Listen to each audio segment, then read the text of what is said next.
Eh bien bonjour à tous, c'est Flo et aujourd'hui Avis Comics sur les Gardiens de la Terre 4.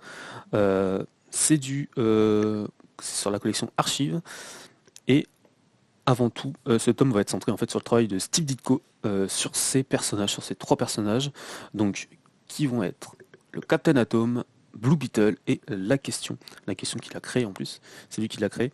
Captain Atom et Blue Beetle, il les a repris, il les a modernisés, plus pour Blue Beetle parce que le Blue Beetle c'est on va le revoir en plus plus tard avec Infinite Crisis, si je me trompe pas, il va avoir une place importante. En fait, la plupart du truc ça va partir avec lui. Donc voilà, c'était un petit hop, c'était pour en parler. Donc voilà, ça va être sur le travail de Steve Ditko quand il va arriver tout simplement sur ces séries-là, en quittant Marvel. Voilà, après avoir quitté Marvel, il va arriver chez Charlton Comics, c'est ça. Et il va travailler sur ces trois personnages. Il va essayer de redonner un petit coup de peps sur ça, parce qu'en fait, l'éditeur en fait, veut relancer des super-héros, et des super-héros qui n'ont pas spécialement de super-pouvoirs, sauf pour Captain Atom du coup. Euh, et du coup, il va relancer Blue Beetle, qui va pas ressembler à l'ancien Blue Beetle, parce qu'il va pas avoir ce scarabée avec des pouvoirs qui vont sortir de ça. Ça va être un savant, ça va être un qui va créer ses propres gadgets, tout ça, son costume. Et la question c'est pareil, quoi. Il va avoir ce masque qu'il met sur son visage et cette brume et c'est tout, quoi. C'est vraiment des mecs sans super pouvoir, sauf Atom, quoi. Captain Atom. Donc voilà. Avant tout aussi, parce qu'en fait c'est des récits, souvent c'est un chapitre, une histoire. Avant tout, la Terre 4, ces personnages, ça devait faire au début, ils étaient à la Nour, devait les utiliser pour Watchmen et après il a créé ses personnages. Donc c'était marrant parce que tout le long de ma lecture en fait j'ai cherché les ressemblances avec les personnages. Donc oui c'est clairement ça quoi. Pour le docteur Manhattan c'était Captain Atom. Pour la question ouais, c'est Rorschach direct. Et du coup pour Blue Beetle c'est le hibou. En plus c'est dingue parce qu'il a son bug, donc le bug, ce scarabée, ce gros scarabée volant, c'est ouais, ouais, son petit avion quoi, son petit planeur là. Il fait ses petits trucs dedans et tout. Et c'est carrément ce qu'il a aussi le hibou quoi, avec le même matériel quoi. Donc voilà. Donc on va avoir une première partie. En fait, on va suivre les numéros de Captain Atom. Après, à partir du deuxième, il va redesigner son costume. Euh, Steve Ditko, il va redesigner son costume, ce que je trouve pas trop ouf. Et c'est pas le costume qui va revenir plus tard parce que Blue Beetle et Atom, les costumes, ils vont rester comme ça quoi. On est dans les années 60 et jusque dans les années 2000-2010, les mecs, ils n'ont pas bougé d'un poil quoi. Sauf du coup pour Captain Atom, mais ça je vais en parler plus tard. Et du coup, à la fin de chaque chapitre de Captain Atom, on va avoir à peu près 7 pages de Blue Beetle. Donc on va avoir un Captain Atom en fait qui va essayer de gérer son pouvoir, surtout aussi ses ondes radioactives qu'il rejette et qui risque de blesser les citoyens, quoi. Euh, c'est là toute la complexité du personnage. Il veut faire le bien, mais à tout moment, il peut être la personne qui va tuer les gens, malheureusement, quoi. Bon. Après, pour le Blue Beetle, ça va être du coup Ted Corn, je sais pas si je l'ai dit avant. On va avoir du coup la itération du personnage et au fur et à mesure quelques petites pages qu'on va avoir, tout simplement, on va en savoir un peu plus sur ses capacités, sur ses gadgets et c'est quelque chose qu'on va pas savoir tout de suite, mais on va avoir ses origines. Voilà, on sait qu'il y a eu quelque chose en fait sur cette île de Pago. C'est ça, c'est l'île de Pago. Et avec l'ancien Blue Beetle, c'était Dan Garrett, qui est mort là-bas, du coup, sur l'île. Et on va en savoir un peu plus, mais quand ils vont développer sa propre série. Euh, après, du coup, on va avoir du coup, les premiers numéros de Blue Beetle. Je crois que c'est après les trois quatre numéros d'Atom, quoi. Captain Atom. Il va avoir son numéro spécial. Et il va se battre contre des gangs, contre des personnes. Voilà, c'est des méchants de l'époque, tu vois, c'est le gang du poulpe. Tu vois, le gang du poulpe, les mecs, ils ont des ventouses aux avant-bras pour scotcher sur sur les vitres ou sur les parois pour monter sur les trucs. Voilà, c'est kitsch des années 60, mais ça passe, quoi. Voilà, quoi, c'est marrant, quoi. Quand tu vois les trucs de l'époque, ça passe encore, quoi. Et à la fin, on nous dit que dans le prochain numéro, on va se taper les origines du Blue Beetle et c'est ce qu'on va avoir de toute façon sur l'île de Pago. Et moi, j'ai trop kiffé parce que j'ai appris pas mal de choses. Blue Beetle, c'est vraiment un personnage qui m'intriguait. Comme la question, c'est quelque chose qui m'intriguait. Mais j'ai appris quand même pas mal de choses en lisant tout ça, quoi. Donc c'est ça. Et moi, sincèrement, en lisant Blue Beetle et la question, j'étais pris au jeu, quoi. J'ai donc, bien sûr, il y a les années et tout ça qui rentrent en jeu, mais je trouve que c'était super sympa, quoi. Donc voilà. Du coup, à la fin de chaque numéro de Blue Beetle, on va avoir la même chose que ce qui s'est passé avec Captain Atom, mais avec la question. On va avoir voilà, 5 ou 7 pages de la question, Vic Sage, quoi, à chaque fin de chapitre. Et je trouvais ça super sympa parce que c'est pareil, j'ai appris pas mal de choses. Et les derniers chapitres euh, de ce bouquin, de ces archives, sont en noir et blanc. Alors je sais pas du tout, parce que c'est pas marqué, parce que j'ai tout lu. Je sais pas si ça a été vraiment sorti en noir et blanc ou s'il y a eu des problèmes d'impression ou pas. Peut-être pas sur le bouquin, mais à l'époque. Mais c'était en noir et blanc. Et moi, ça m'a pas déplu. Surtout que il y a un petit bonhomme qui ancrait les dessins de Ditko. C'était un petit gars qui s'appelait John Byrne. Franchement, j'ai vu ça, j'ai fait oh putain, il y a John Byrne là-dessus, quoi. C'est ouf. Et j'ai bien aimé. Franchement, j'ai bien aimé. Donc voilà. Donc, je parle globalement du livre, quoi. Je vais pas non plus détailler chaque épisode, chaque chapitre et chaque série. Dans l'ensemble, c'est des histoires qui se tiennent, hein, et qui se tiennent en un épisode. Sauf du coup peut-être Blue Beetle parce que vous avez ce délire d'héritage du costume. Enfin du costume, c'est pas le même. Mais voilà, du nom, de l'identité et aussi ce qui s'est passé sur le Depago c'est le fil rouge de pas mal de ces histoires du coup. C'est ça, c'est le fil rouge parce qu'en plus lui il va se faire emmerder par la police parce qu'il se dit ouais, il s'est passé un truc sur cette île gros et il y a un mec qui en est parvenu. Donc vu que toi t'en es revenu, tu sais des trucs.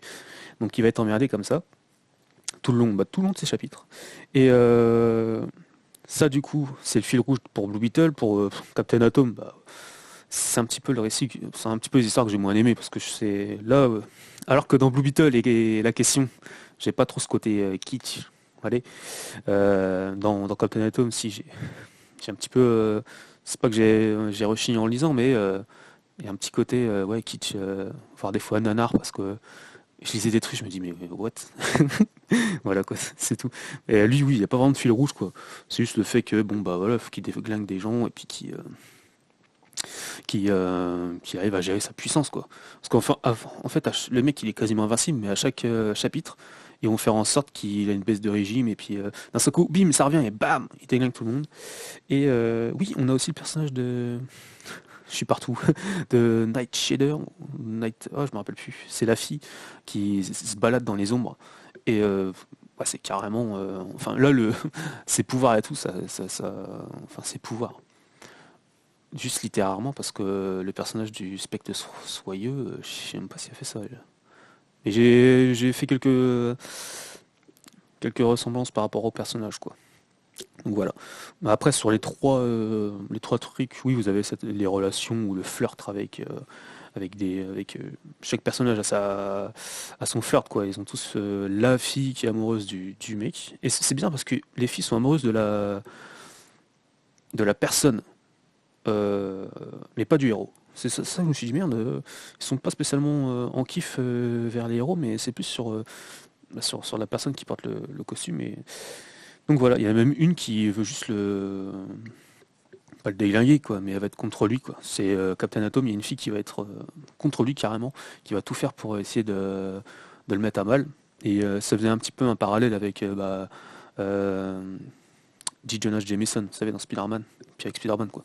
Je me suis dit, oh, on dirait un petit peu un parallèle. Je sais pas si à l'époque ils avaient déjà mis le personnage. Je peux pas vous dire, j'ai pas lu les épisodes de l'époque de Spider-Man, mais je trouvais ça sympa. Donc voilà, en fait, en gros, voilà, sur les trois séries, celle que j'ai le plus appréciée, bah, c'est Blue Beetle, sincèrement, sur toute la construction du personnage, côté héritage maudit, entre guillemets. C'est, moi je trouve que et puis c'est frais aussi, j'ai bien aimé, quoi. Franchement, j'ai bien aimé. Après, il y a la question. Le personnage, je trouve qu'il a juste la place, quoi. Et puis il y a ce côté pulp, en fait. C'est des récits noirs et ça me plaît beaucoup, j'aime beaucoup ça. J'aimerais bien que bref, Brubaker, quoi. Que Brubaker il fasse une histoire sur la question. Ça tombe, ça a déjà été fait, je sais pas, mais en VF, j'ai rien du tout. Et moi, j'ai bien aimé. Puis il y a un gros, oui, il y a les numéros, il y a un gros numéro sur la corruption de la formation et qui était intéressante en fait. Et il y a quelques passages encore qui peuvent faire écho aujourd'hui sur ça. par rapport à la descente aux enfers d'une personne, ça peut se faire un claquement de doigts, quoi. C'est horrible, quoi. Je trouvais ça super intéressant. Puis après, bon, comme je vous dis, il y a Captain Atom, qui est pas vraiment. Captain Atom, c'est un peu ce délire blockbuster, sauf que bon, j'ai trouvé un peu kitsch, quoi. Donc voilà.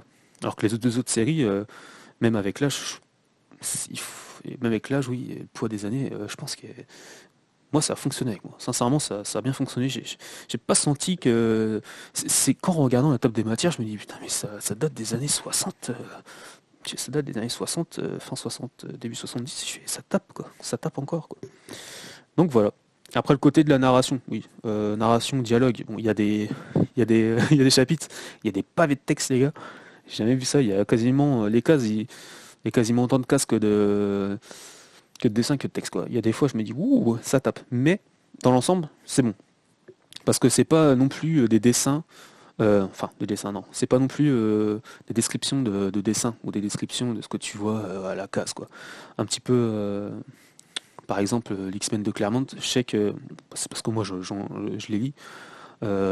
Souvent, Claremont, il va décrypter ce que vous voyez aller sur la case. Et des fois, tu te dis, bah ouais, mais en fait, ça sert à quoi? Je le vois déjà direct, quoi. Genre, t'as Cyclope qui donne un coup de poing sur quelqu'un, et t'as Cyclope qui il va dire, putain, je vais foutre une benne dans sa gueule, tu vois. Bah ouais, mais oui, bah, il le voit, ça, il a pas besoin de me le dire. Donc voilà.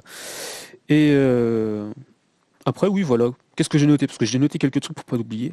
Donc oui, j'avais noté John Byrne à l'ancrage, j'ai bien aimé. Enfin, bien aimé. Il y a John Byrne à l'ancrage, pas sur tout, bien sûr, attention, sur quelques numéros. Donc ça m'a surpris, j'ai fait, toi, putain, j'ai trouvé John Byrne là-dessus. J'ai eu aussi, j'espère que je vais pas écorcher son nom, Alex Toth. Voilà. Il fait un numéro, je crois que c'est le dernier numéro de la question. J'étais sur le cul, quoi. J'ai vu son dessin, j'ai fait, mais c'est qui ce mec? Et au début, moi, je pensais que c'était Steve Ditko qui dessinait tout.